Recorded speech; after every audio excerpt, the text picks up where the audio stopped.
মাটির দেহ থেকে, মাটির পিঞ্জিরা থেকে, দেহখানা থেকে মাটির রুহটা তখন বের হয়ে গেল। আল্লাহ পাক রব্বুল আলামিন রুহটাকে ডাক দিয়ে বলছেন, রুহু আমি যাচাই করে বাছাই করে পছন্দ করে আমি আমার আদমের মাটির পিঞ্জিরায় তোমাকে প্রবেশ করিয়ে দিলাম, তুমি বের হয়ে গেলে কেন? এই রুহটাকে দিয়ে বলতেছেন, আল্লাহ আমাকে আপনি নূর দিয়ে বানাইছেন আর আদমের দেহটা মাটি দিয়া বানাইছেন। মাবুদ গো, আদমের ওই মাটির পিঞ্জিরা বড় অন্ধকার, ওই অন্ধকারের মধ্যে আমি থাকতে পারি না, আমি থাকতে পারি না। আমি হলাম নূরের তৈরি আর দেহটা হলো মাটির তৈরি। আমি অন্ধকারকে পছন্দ করি না, মিনাজ জুলমাতি ইলান নূর, আমি নূরকে ভালোবাসি। সবাই বলেন সুবহানাল্লাহ। আল্লাহ পাক রব্বুল আলামিন ডাক দিয়ে বলতেছেন, রুহু আমি আল্লাহ তোমাকে হুকুম করলাম, অনুরোধ করলাম, তুমি আদম আলাইহিস সালামের মাটির পিঞ্জরায় প্রবেশ করে তুমি আমার আরশের দিকে তাকাও। সবাই বলেন সুবহানাল্লাহ। কোন দিকে? আল্লাহর হুকুমে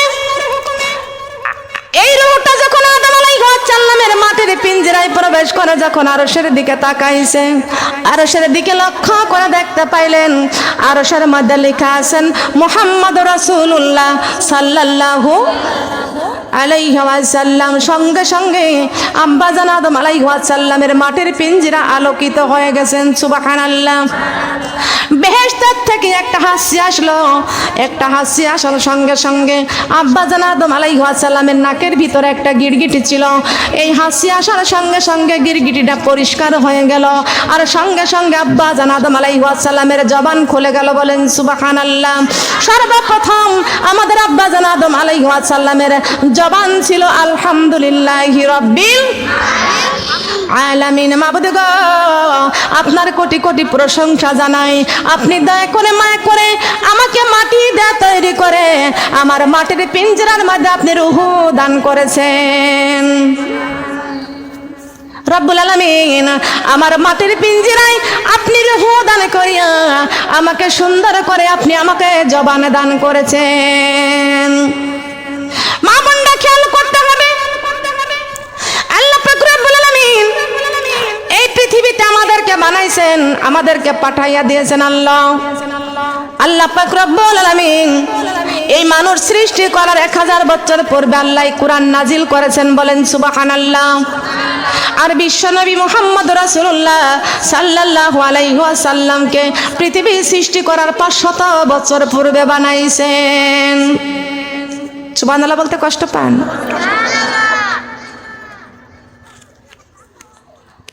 আল্লাহ পাক রব্বুল আলামিন আমাদেরকে এই পৃথিবীতে সৃষ্টি করার 1000 বছর পূর্বে কোরআন নাজিল করেছেন। বলেন সুবহানাল্লাহ। কেন? আল্লাহ পাক রব্বুল আলামিন মানুষকে সৃষ্টি করেছেন।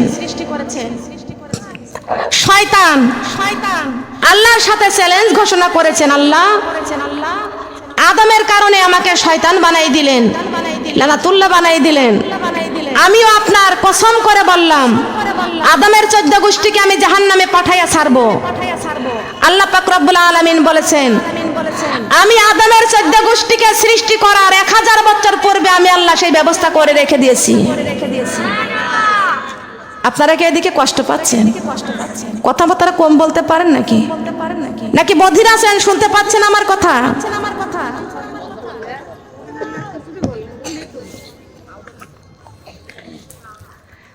লক্ষ্য করতে হবে। আপনারা তো উত্তর না দিলে, জবান না দিলে কি বক্তার কথার উত্তর না দিলে কি বক্তা মজা পায়? বলেন। আপনাদের তো কথা বলতে হবে। সুবহানাল্লাহ আলহামদুলিল্লাহ বলতে কষ্ট হয়?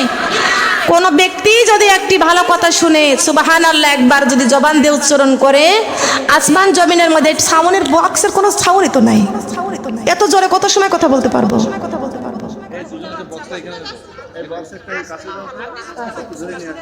সুবহানাল্লাহ আলহামদুলিল্লাহ লা ইলাহা সুবহানাল্লাহ আলহামদুলিল্লাহ লা ইলাহা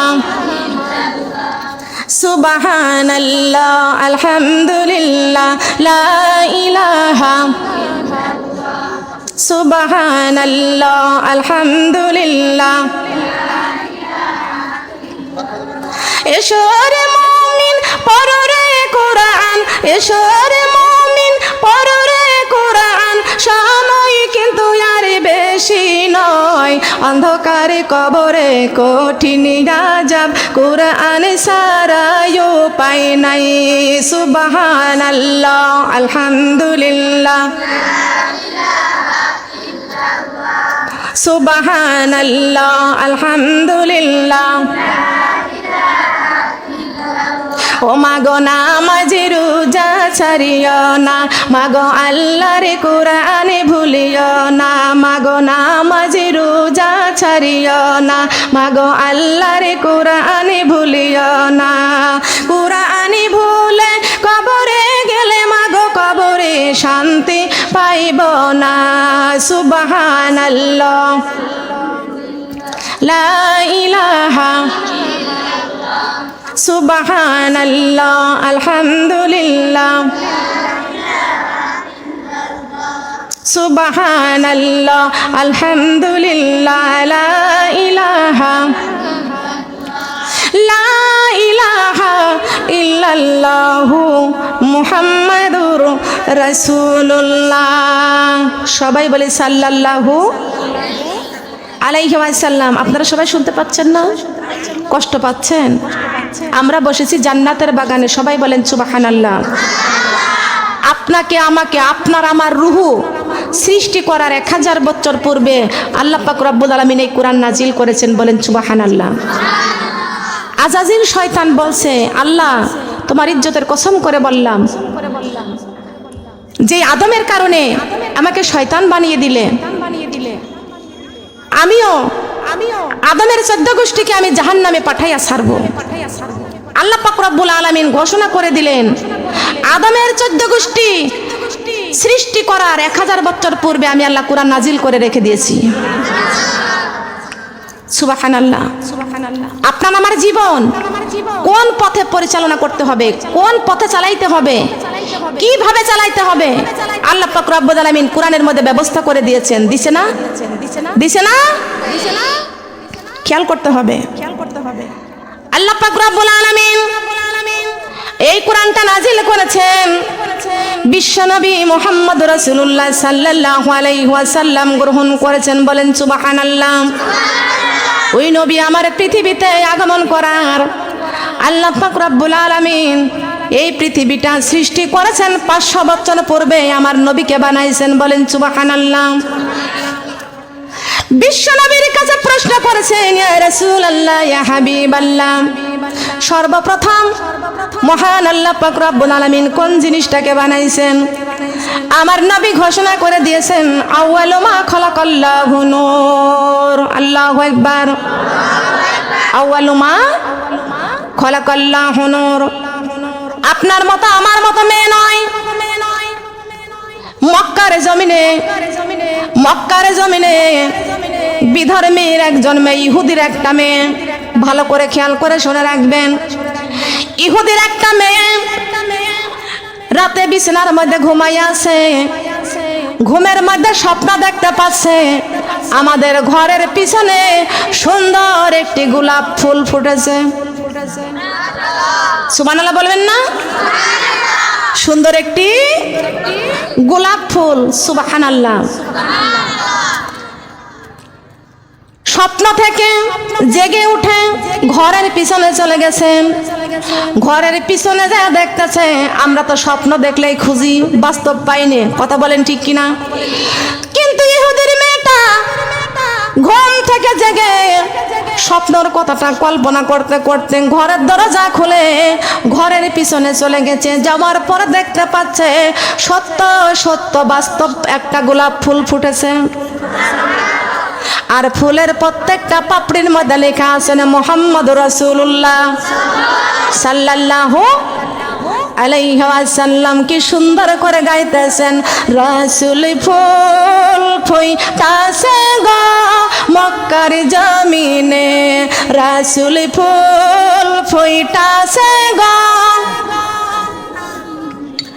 রাসূল ফুল ফুইতাছে গো মক্কার জমিনে সেই ফুল চিনল না রে কাফের বেদিন আবু জাহেলে সেই ফুল চিনল না রে কাফের বেদিন আবু জাহেলে রাসূল ফুল ফুইতাছে গো মক্কার জমিনে রাসূল ফুল ফুইতাছে গো সেই ফুল চিনল না রে কাফের বেদিন আবু লাহাবে রাসূল ফুল ফুইতাছে গো মক্কার জমিনে সুবহানাল্লাহ কোন ফুল রাসূল ফুল সুবহানাল্লাহ এই রাসূল ফুল বিশ্বনবী মুহাম্মদুর রাসূলুল্লাহ সাল্লাল্লাহু আলাইহি ওয়াসাল্লাম পৃথিবীতে আগমন করেছেন আল্লাহ পাক রব্বুল আলামিন কোরআনটা নাজিল করেছেন বিশ্বনবী গ্রহণ করেছেন বলেন সুবহানাল্লাহ কোরআনকে প্রশ্ন করা হয়েছে কোরআন তোমার বাড়ি কোথায়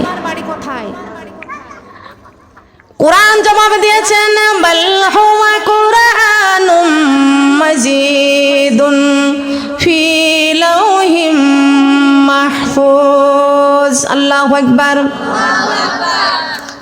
আমি কোরআনের বাড়ি লৌহে মাহফুজে কোন জায়গা কোরআনের বাড়ি কোথায় কোরআন রে তুমি কবে এসেছো তুমি কবে এসেছো কোরআন কি সুন্দর করে বলে দিয়েছেন ইন্না আনজালনাহু ফি লাইলাতিল কদর আল্লাহু আকবার আমি কোরআন লাইলাতুল কদরে এসেছি বলেন সুবহানাল্লাহ কোরআন রে তুমি এই দুনিয়ায় কাদের জন্য এসেছো জানার দরকার আছে না আছে কি আছে না কোরআন রে এই দুনিয়াতে তুমি কাদের জন্য এসেছো কোরআন কি সুন্দর করে বলে দিয়েছেন ওয়ানুনাজ্জিলু মিনাল কুরআনি মা হুয়া শিফাউ ওয়া রাহমাতুল লিল মুমিনিন আল্লাহু আকবার এই কোরআনের বাণী গো লাগে কত মধু গো চলো আমরা কোরআন শিখতে যাই কোরআনের বাণী গো লাগে কত মধু গো চলো আমরা জবান খুলে বলেন কোরআনের বাণী গো লাগে কত মধু গো চলো আমরা এই কোরআন ছাড়া আপন বন্ধু নাই মা বোন রে কোরআন ছাড়া জবান খুলে বলতে হবে এই কোরআন ছাড়া আপন বন্ধু নাই মা বোন রে কোরআন ছাড়া মুসলমান হইয়া কোরআন না পড়িয়া সোনার জীবন কইরা দিলাম শেষ মুসলমান হইয়া কোরআন না পড়িয়া সোনার জীবন কইরা দিলাম শেষ কোরআন দিয়ে চালাও সোনার দেশ মা বোন রে কোরআন দিয়ে চালাও সোনার দেশ কোরআন দিয়ে চালাও সোনার দেশ মা বোন রে কোরআন দিয়ে মারা যাবার পরে রাখিবে না বিল্ডিং নিয়া যাবে কবর ঘরে ঠিক কিনা মারা যাবার পরে রাখিবে না বিল্ডিং নিয়া যাবে কবর ঘরে ওই কবরে থাকবো কেমনে আমার বোন রে ওই কবরে থাকবো কেমনে আমার বোন রে ওই কবরে কেমনে থাকবো কবরে চিন্তা করার দরকার আছে কিনা কথা বলেন এই দুনিয়ার সবই পর কবর হবে আসল ঘর কথা বলেন ঠিক না বেটি আদ-দুনিয়া মাজরাতুল আখিরাত এই দুনিয়াটা আমরা বিশাল বড় দুনিয়াটা মনে করেছি কিন্তু মহান আল্লাহ পাক রব্বুল আলামিন ঘোষণা করেছেন বান্দারে সরিষার দানা তোমাদের হাতের তালুর উপরে করলে যেমন ছোট্ট তামাম পৃথিবীটা আমি আল্লাহর কুদরতের তালুর উপরে তার চাইতে বেশি ছোট্ট কথা বলেন সুবহানাল্লাহ আল্লাহর কুদরতের তালুর উপরে সুন্দর এই পৃথিবীটা সরিষার দানার চেয়েও ছোট্ট আমরা মনে করেছি বিশাল বড় দুনিয়া এই জন্য মুসলমানের মেয়েরা বলে দুনিয়াটা মস্ত বড়, খাও দাও ফুর্তি করো, আগামীকাল বাঁচবো কিনা বলতে পারো। আমরা তো সবাই জানি আমাদের দাদা দাদি নানা নানি যারা ছিল সবাই কবরে চলে গেছে, আমাদের মা কবরে চলে গেছে, বাবা কবরে চলে গেছে অনেকেরই। আমাদের কেউ কবরে যাওয়ার পালা আছে কি আছে না? বলেন আছে না? কুল্লু নাফসিন যায়কাতুল মাউত, আল্লাহ পাক রব্বুল আলামিন ঘোষণা করেছেন প্রত্যেকটা প্রাণী মৃত্যুর স্বাদ আস্বাদন করবে। সুবহানাল্লাহ বলবেন না? প্রত্যেকটা প্রাণী মৃত্যুর স্বাদ আস্বাদন করবে। সুম্মা ইলাইনা তুরজাউন, সবাইকে আল্লাহর কাছে ফিরে যেতে হবে। আমার আল্লাহ পাক রব্বুল আলামিন আমাদেরকে পাঠাইছেন সফরে। আমার আল্লাহ ডাক দিবেন, আল্লাহর ডাকে সাড়া দিয়ে চলে যেতে হবে কবরে। কোথায় বলেন যেতে হবে? ওরে কবর বড় কঠিন জায়গা, কেউ গেলে আর ফিরবে না। কবর বড় কঠিন জায়গা, কেউ গেলে আর ফিরবে না। আল্লাহর কোরআন শেরের মা বোন, কবরে ঘরে যাইও না। কালেমা লা ইলাহা, কালেমা লা ইলাহা। কবর বড় কঠিন জায়গা, কেউ গেলে আর ফিরবে না। কবর বড় কঠিন জায়গা, কেউ গেলে আর ফিরবে না। নামাজ রোজা কোরআন ছেড়ে মানুষ কবরে ঘরে যাইও না। কালেমা লা ইলাহা, কালেমা লা ইলাহা, কালেমা লা ইলাহা।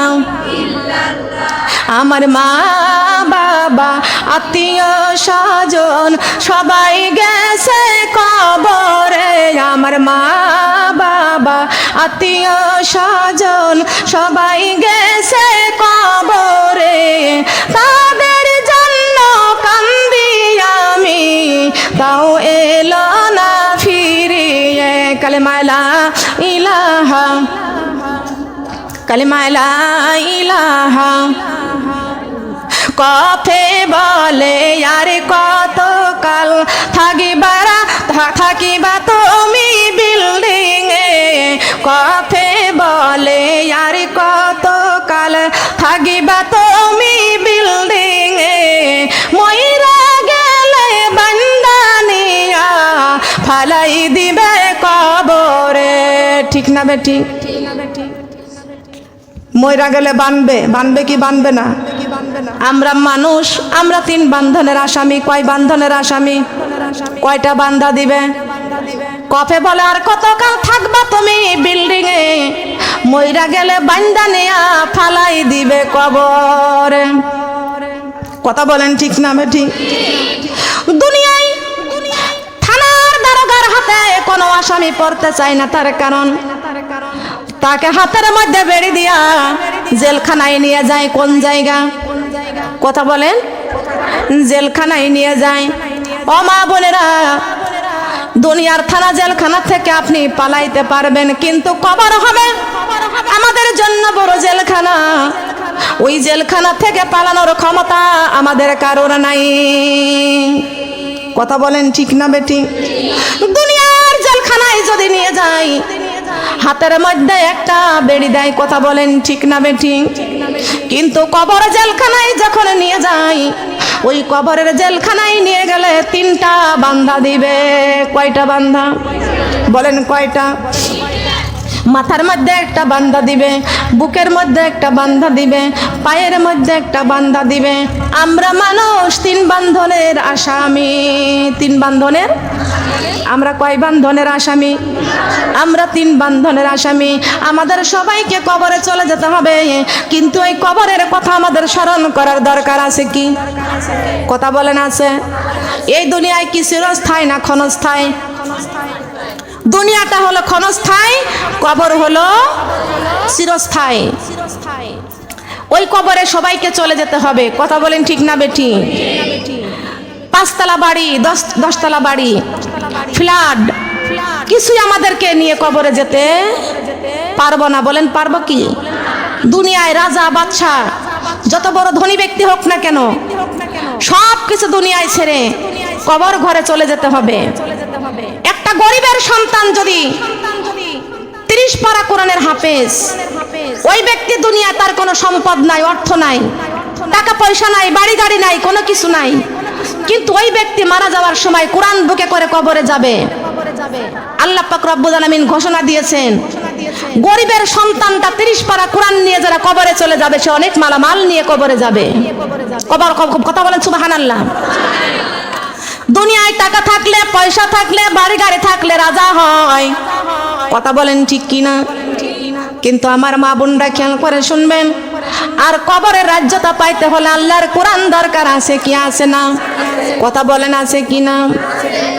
মাগো তোমার একটি সন্তানে মাদ্রাসাতে দিও, এ পৃথিবীর বুকে তুমি জান্নাতে কিনে নিও। মাগো তোমার একটি সন্তানে মাদ্রাসাতে দিও, এ পৃথিবীর বুকে তুমি জান্নাতে কিনে নিও। সুবহানাল্লাহ বলেন। মা বোনরা খেয়াল করবেন, এই মাহফিলটা মাদ্রাসার জন্য করেছেন। কিসের জন্য? এই মাদ্রাসা হলো কোরআনের ঘর। কিসের ঘর? কথা বলেন। এই কোরআনের ঘর মাদ্রাসা। আল্লাহ পাক রব্বুল আলামিন ঘোষণা করেছেন, আমি মানুষ সৃষ্টি করার 1000 বছর পূর্বে আমি আল্লাহ কোরআন নাজিল করেছি। কথা বলেন ঠিক না বেটি? আর আমার নবী মুহাম্মদ রাসূলুল্লাহ সাল্লাল্লাহু আলাইহি ওয়াসাল্লাম দুনিয়াতে আগমন করার পরে যখন দেখেছেন আল্লাহ পাক রব্বুল আলামিন কোরআন নাজিল করেছেন, বিশ্ব নবী কোরআনের ঘর তৈরি করেছেন। এই বিশ্ব নবীর জন্য ভালোবাসতে রাজি আছি। কথা বলেন। নবীকে ভালোবাসতে রাজি আছি কারা কারা? কারা কারা বিশ্ব নবীকে ভালোবাসতে রাজি আছি?